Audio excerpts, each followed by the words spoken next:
ഇങ്ങേ കെടുങ്ങോ.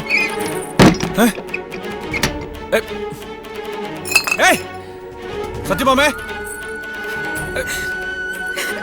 വാതിൽ തുറക്ക്. വാതിൽ തുറക്കാനോ പറഞ്ഞേ? എനിക്ക് പോണം. இல்ல, உங்களை அப்படியே எதுவும் விட்டு கொடுக்க முடியாதுங்க. சத்யபாமா, வாதில் திறங்க. எனக்கு உங்க மேல எவ்வளவு பாசம் இருக்குன்னு தெரியாத என்ன? நான் சொல்லணும் கேளு. നിന്നെ നശിപ്പിക്കാൻ ഞാൻ ആർക്കും വിട്ടു കൊടുക്കില്ല. എനിക്ക് പോണെന്ന്. സത്യഭാമ, കടവുളെ എന്നെ മன்னிச்சிடுங்க. മാമാ, അറിഞ്ഞോ നമ്മുടെ വിശാലാമാളില്ലയാ പോയി. രാത്രിയായിരുന്നു. ഇന്നലെ കോവിലിൽ പോയി വന്ന് കിടന്നതാ. രാവിലെ ഇളയ കൊച്ചൊന്ന് വിളിച്ചപ്പോഴാ സംഗതി മനസ്സിലായത്. വിശാലാമാളുടെ കാറ്റ് പോയാച്ചെന്ന്. അപ്പോ വിശാലാമാളും അങ്ങനെ പോയി. ആ, മദ്രാസിന്ന് ഇളയ മകനൊക്കെ വരണു ദേവമ്മ, എന്നാലേ കാര്യങ്ങളൊക്കെ നടക്കുള്ളൂ എന്ന്. വണക്കം. അന്നേ വിശാലമ്മാള് മദ്രാശിയിലേക്ക് ചെക്കൻ്റെ കൂടെ പോയിരുന്നെങ്കിലേ കുറെ കാലം കൂടി ജീവിച്ചിരിക്കാമായിരുന്നു. അതെങ്ങനെ സമയമാകുമ്പോൾ പോയല്ലേ പറ്റൂ. ആ ദേവമ്മ, നമ്മുടെ അപ്പുറത്തെ വീട്ടിൽ പുതിയ താമസക്കാർ വന്നിട്ടുണ്ടല്ലോ, ഒരു പട്ടരും കുട്ടിയും. പട്ടരു കുട്ടിയോ? ഓ തന്നെ, ഒരു പട്ടരും ഒരു കുട്ടിയും. അവര് പക്ഷെ നമ്മുടെ നാട്ടിലെ ഭാഷയൊന്നുമല്ല ദേവമ്മ സംസാരിക്കുന്നത്. വല്ല നാടോടികളുമായിരിക്കും. ആമാ. സുബ്രു, നീ കൊഞ്ചം വെളിയിൽ പോ. എനിക്ക് അമ്മാവക്കിട്ട് കൊഞ്ചം രഹസ്യം പേശണം. ആ അമ്മാളെ, ഞാനേ വിശാലമ്മളുടെ വീട്ടിൽ എന്നെ വിശേഷം പാത്തിട്ട് വരാം. ദേവമ്മ, ഇനി അധികം സമയം കളയണ്ട. നമുക്കൊരു വിൽപത്രം എഴുതി തയ്യാറാക്കണം. കാലശേഷം ഈ സ്വത്തും വകകളുമെല്ലാം അന്യാധീനപ്പെടണ്ടല്ലോ.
சௌக்கியமா?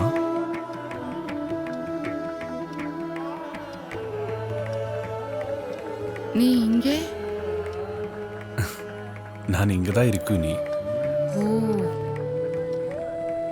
குழந்தை? இது காஞ்சனா பாட்டி. காஞ்சனா, அப்புறமா வரேன்.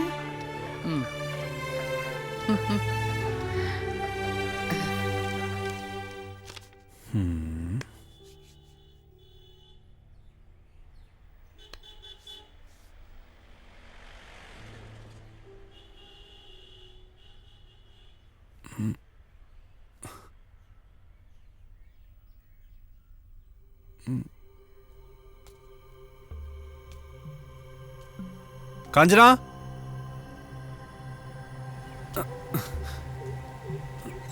காஞ்சனா, காஞ்சனா,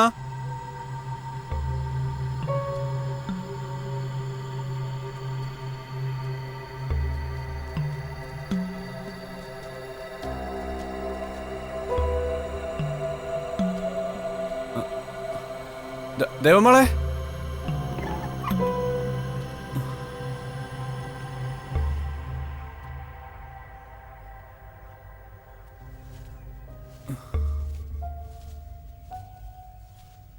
சாப்பிடு சாப்பிடு. பாட்டி செஞ்சது தான். எப்படி?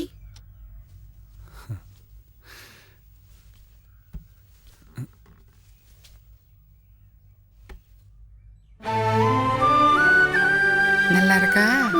இஷ்டாய? బాగుంది. అప్ప పాయసం వేణమా? വേണ്ടമ്മാ. എന്റെ ഗൗരി ജീവിച്ചിരുന്നെങ്കിൽ എനിക്ക് ഇതുപോലൊരു പേരക്കുട്ടിയെ കണ്ടനെ. അതിനെന്താ, ഇവളുണ്ടല്ലോ ഇല്ലേ? ചിലപ്പോഴൊക്കെ ചിലത് പകരം വയ്ക്കാൻ ഭഗവാൻ കൊണ്ടുവന്ന് തരാറുണ്ട്. അപ്പറഞ്ഞതിൽ സത്യമുണ്ട്. അതുകൊണ്ട് തന്നെയാണ് ഈ കൽപ്പാത്തിയിൽ ഞാൻ വീണ്ടും തിരിച്ചു വന്നത്. കാശിയിൽ പാതി കൽപ്പാത്തി കണ്ടുമുട്ടണം എന്നുള്ളത് വിധി. ഉം.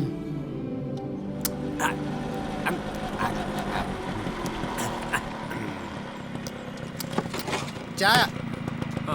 അതെ, കഴിഞ്ഞ വർഷത്തെ തേരോട്ടത്തിന്റെ കണക്കിൽ എനിക്ക് ചെറിയ സംശയമുണ്ട്. ഒരു ചായ കൂടി. പൊതുയോഗം കൂടി കണക്കൊക്കെ വെച്ചതല്ലേ, അത് അപ്പോഴല്ലേ പറയേണ്ടത്? എല്ലാം നമുക്കറിയണം. ഒരു ചായ അറിഞ്ഞോ? കണക്കൊക്കെ കൃത്യം. അല്ല പിന്നെ എന്ത് ഉത്സാഹം! ഈ ഉത്സാഹം ചെയ്യുന്ന പണിയിൽ കൂടെ കാണിച്ചിരുന്നെങ്കിൽ ആ വക്കീലിന് 4-5 കേസും കൂടെ കിട്ടിയേനെ. ദേവമ്മാളിന്റെ വീട്ടിലൊരു മരപ്പെട്ടി കറങ്ങി നടക്കുന്നുണ്ടെന്ന് ഞാൻ അറിഞ്ഞു. ഒരു നാൾ അവന്റെ തലമണ്ട ഞാൻ അടിച്ചു പൊളിച്ചു.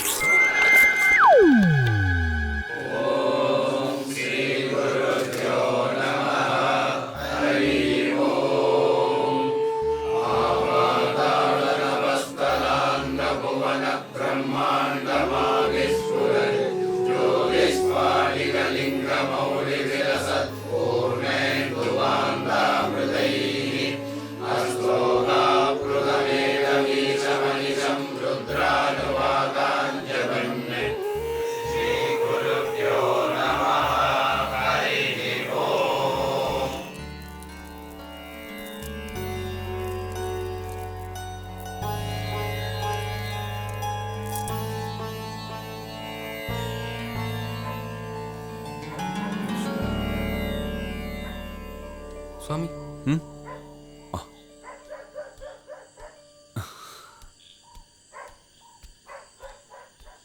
എന്താ മോളെ ഒരാലോചന?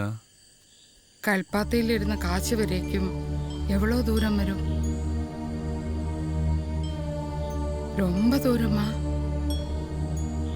അമ്മാളൊന്ന് അറിഞ്ഞു മനസ്സ് വെച്ച കാശിയിലേക്ക് ഒരു ചുവട് മാത്രം. ജന്മാന്തരങ്ങൾക്കപ്പുറമുള്ള കർമ്മദോഷങ്ങളുടെ പോലും പാപഭാരമകറ്റുന്ന പുണ്യഭൂമിയാണ് കാശി. ഗംഗയൊന്ന് തൊട്ടറിയാൻ അമ്മളെ തയ്യാറായിക്കണം. വരൂ, ദൂരമേറെയില്ല. വാങ്ങോ.